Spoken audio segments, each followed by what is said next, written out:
দর্শক breaking news সবাইকে এবার চমক দিয়ে কানাডার গোলবার টি-20 লিগ খেলতে উড়াল দিলেন সাইফুদ্দিন। দর্শক এবার সবাইকে চমকে দিয়ে গোলবার টি-20 লিগ খেলতে কানাডায় চলে গেলেন সাইফুদ্দিন। দর্শক ভিডিওটি না টেনে সম্পূর্ণ দেখার অনুরোধ রইল। দর্শক এবারে বিপিএলে দুর্দান্ত পারফরমেন্স করেছেন সাইফুদ্দিন। ফরচুন বরিশালের হয়ে এবার মাতিয়েছিলেন এই অলরাউন্ডার। বরিশালের হয়ে বল হাতে আলো ছড়িয়েছিলেন সাইফুদ্দিন। তবে ফরচুন বরিশালের হয়ে ব্যাটে কমতি ছিল না সাইফুদ্দিনের, তাই তো এবার বিশ্বকাপে জায়গা হয়নি সাইফুদ্দিনের। টি-20 বিশ্বকাপে বাদ পড়ে যায় সাইফুদ্দিন।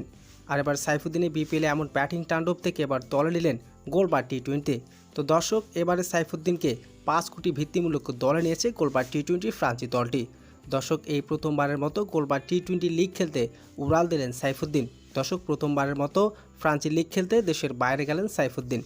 দর্শক সাইফুদ্দিন কী রকমের পারফরমেন্স করবে জানিয়ে দিন আপনার মূল্যবান মতামতটি।